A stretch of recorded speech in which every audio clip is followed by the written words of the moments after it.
बिहार के आदमी के चोरियो नहीं के करे आवत। अरे 500 रुपया लेके जकरा के विधायक रउआ बनावत नहीं, वो जब जीत के आएगा तो आपके और आपके बच्चों के हलक में उंगली डाल के 5,000 10,000 घूस लेगा और आप बाप बाप चिल्लाइएगा कि बिहार में बड़ा भ्रष्टाचार बा। हम पैदल चलत आनी 2 बरिस से, एगो हजाम मिलन हमारा रामनगर में, पूछने के भैया बताओ 35 बरिस से लालू नीतीश चलावत रंजा बिहार, ये दोनों में क्या फर्क बा? तो कहलस बहुत बढ़िया बात है भैया, हम तो हजाम हैं, अपने भाषा में बताई 35 बरिस के लालू नीतीश के राज में कोई फर्क नहीं है। जनता का हजामत तो दोनों में पूरा पूरा बनल बा। खाली फर्क इतने बा कि लालू के राज में जनता के हजामत अपराधी सब बनावत रहसन, और नीतीश के राज में हजामत अब अधिकारी सब बना रहल बा सब। लालू जी के राज में अंधेरा होने के बाद अपराधी सब गन लगाकर लूटता था। आई नीतीश भाजपा के राज में अधिकारी सब ब्लॉक में थाना में दीने में कलम लगा के लूटता सब। कोई ऐसा आदमी नहीं खान जो कि थाना में ब्लॉक में चल जा उनका 2,000 देले बगैर काम हो जाए।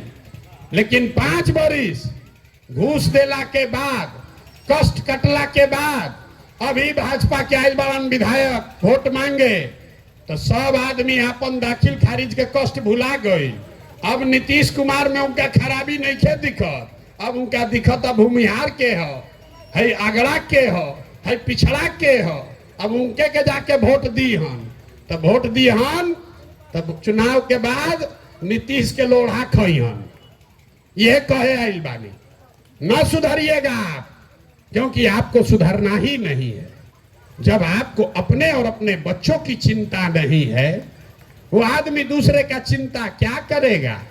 यही बताने आए। अभी कोई कहतन राय जी कि प्रशांत किशोर का हाथ मजबूत कीजिए।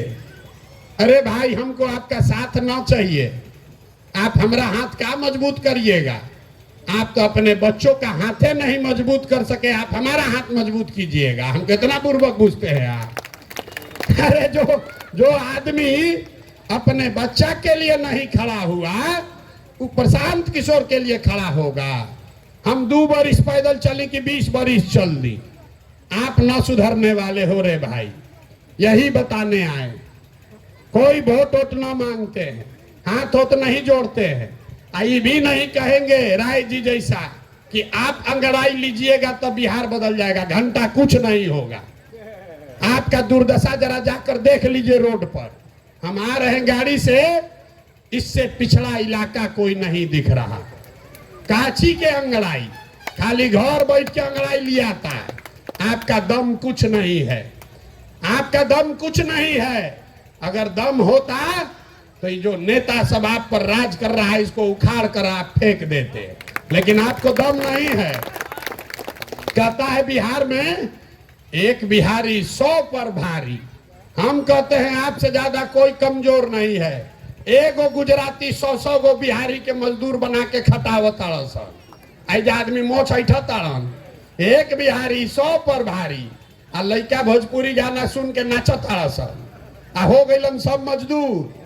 मेरे भाई, आपके पुरखों की ताकत थी। यही बिहार है जो कभी ज्ञान का भूमि था। दुनिया भर से लोग यहाँ पढ़ने आते थे, लेकिन आज आपका हमारा जो बिहार है, ये मजबूत लोगों का बिहार नहीं है, ये मजदूरों का बिहार है, अनपढ़ों का बिहार है। हर घर से लड़का बाहर गया है पलायन करके 10,000 रुपया के रोजी रोटी के लिए। तो अगर इसको सुधारना है तो जगिए, आपके पास ये अवसर है। आदमी कहता हन कि 25 में जन सुराज के जितावल जाए। अरे भाई, अभी लक्ष्मी पूजा बाद दिवाली में लक्ष्मी जी के बुलावे खातिर क्या कल जाला? पूजा होला ना लक्ष्मी जी के, सब लोग पूजा करते हैं ना। लेकिन लक्ष्मी जी के पूजा करे से पहले सिखावल गई बा कि 2 दिन पहले घर के बढ़िया से सफाई होई तबे लक्ष्मी जी आई हन। तो अगर 25 में जन सुराज का समृद्धि लाना है तो अभी उपचुनाव में ये जितना ही कूड़ा करकट बारंजा झाड़ू मार कर इनको बाहर कीजिए, तभी आपका भला होगा, न तो भला होने वाला नहीं। होना चाहिए कि नहीं होना चाहिए? एक अभी हथवा उठा के बोले कोई नेता काम नहीं किया है, तो अब बोलिए कि जो नेता काम नहीं किया, जिन नेताओं ने आपके बच्चों को लूटा है, जिन नेताओं ने आपके बच्चों को अनपढ़ मजदूर बनाया है, उसको वोट दीजिएगा कि नहीं दीजिएगा? हाथ उठाकर बोलिए दीजिएगा कि नहीं दीजिएगा। एक एक आदमी हाथ उठाकर बोलिए दीजिएगा कि नहीं दीजिएगा? नहीं ना दीजिएगा, नहीं ना दीजिएगा। अब दीजिएगा तो अपने बच्चों का पाप का भागी कौन होगा? आप खुद होइएगा। जन सुराज अच्छा लगे तो जन सुराज को दीजिए, नहीं अच्छा लगे तो कोई बात नहीं, निर्दलीय को दो। वो भी अच्छा न लगे, नोटा पर बटन दबाइए। लेकिन जिन नेताओं ने आपको और आपके बच्चों को लूटा है, उसको वोट मत दीजिए। यही बात बताने आए हैं। अब इतना देर आप हमारा बात सुन लिए। हम 2-2.5 बरिस से पैदल चलत रही। 5 दिन आप जाते हैं बाबा धाम, आपका हाथ पैर फूल जाता है। हम 2 बरिस से पैदले चल देनी। कैसे चलता नहीं? ये चल रहे हैं ऊपर वाले के कृपा से और आप जैसे लोगों के दुआ और आशीर्वाद से। तो जो समाज के जगावे समझावे के काम शुरू कैले बानी, अगर आपको लगता है कि ठीक काम कर रहे हैं तो और कुछ नहीं, वोट जिसको देना है दीजिए, लेकिन अपना आशीर्वाद अपने बेटे प्रशांत किशोर को हाथ उठाकर एक बार आशीर्वाद दीजिए और बताइए कि ये प्रयास होना चाहिए कि नहीं होना चाहिए। जरा जोर से बोलिए, पीछे के लोग तक बोलना है, ये होना चाहिए कि नहीं होना चाहिए? होना चाहिए। अरे तो इतना देर से सब कड़वा कड़वा बात कहनी, करैला ऐसा कड़वा बात बोलनी, फिर भी आप हमको आशीर्वाद दे रहे हैं। तो जाने से पहले 2 मीठा बात सुनकर जाइए। भगवान ने हमको जो शक्ति बुद्धि पैसा साधन दिया है, लोग कहता है कि हम जिसको सलाह दे दें, जिस जेकरे हाथ पकड़ ली वही आदमी जीत के राजा हो जाएगा। तब की हाली संकल्प लेके आइल बानी, जितना शक्ति भगवान देले बाड़ा, अगला 2 बरिस में पूरा बिहार पैदल चल के यहाँ पर ऐसा व्यवस्था बनाएंगे जिसमें लालू का राज नहीं, नीतीश का राज नहीं, मोदी का राज नहीं, प्रशांत किशोर का भी राज नहीं। 2025 में आपका जनता का राज कायम होना चाहिए। होना चाहिए कि नहीं होना चाहिए? जोर से बोलिए, होना चाहिए कि नहीं होना चाहिए? होना चाहिए ना। तो जब ये जनता का राज 2025 में बनेगा तो नाल एक 2-3 संकल्प बा याद कर लीजिए।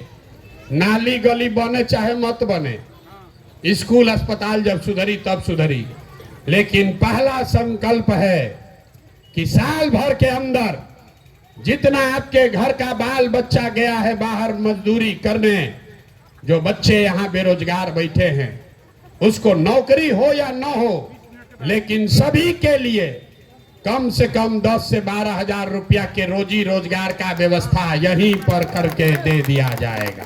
होना चाहिए कि नहीं होना चाहिए? होके चाहिए तो जोर से बोलिए, होना चाहिए कि नहीं होना चाहिए? तो आपकी हाली छठ में लड़का है, यह सन छठ में आपका पति आपका भाई आएगा तो उसको बोल दीजिएगा कि अगला बरिस छठ में जब आईबा 2025 के छठ में आईबा तो फिर मजदूरी करे खरे खातिर बिहार से बाहर ना जाए पड़ी। प्रशांत किशोर का वादा आपसे है।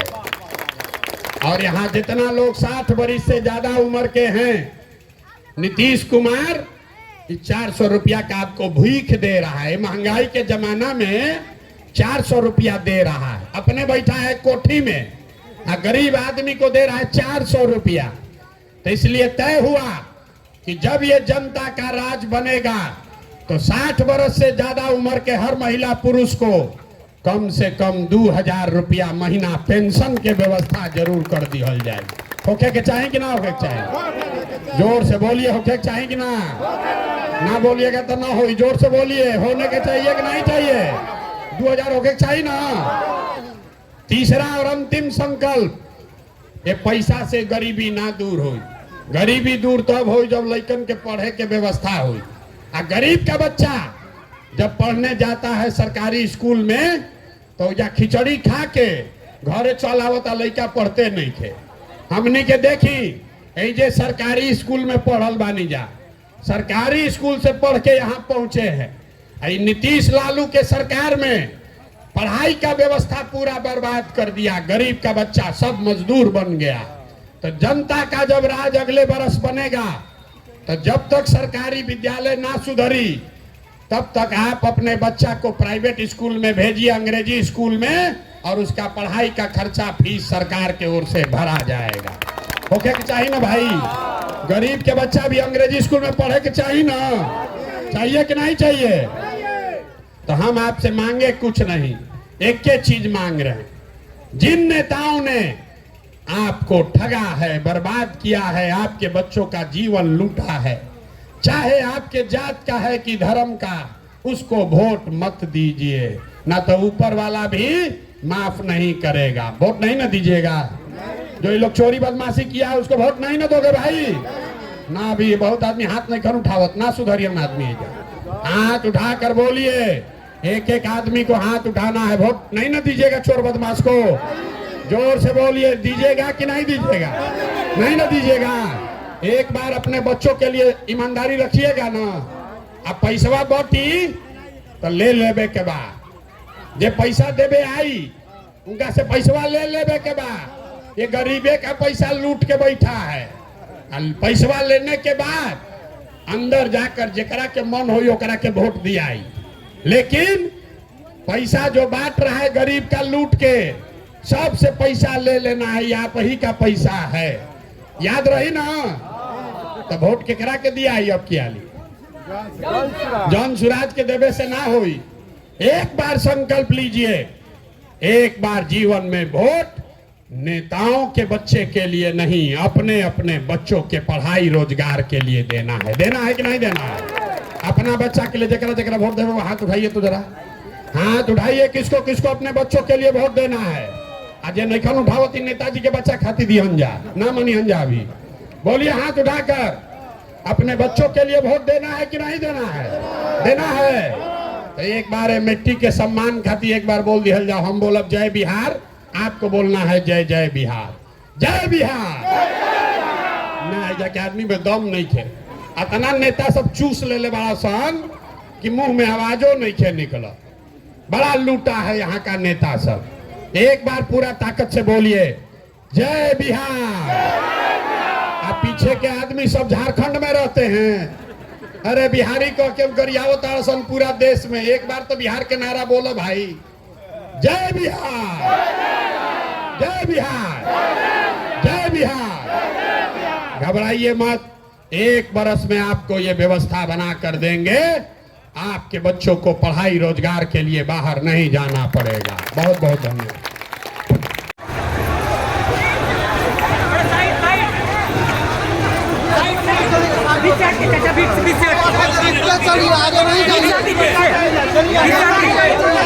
अरे भैया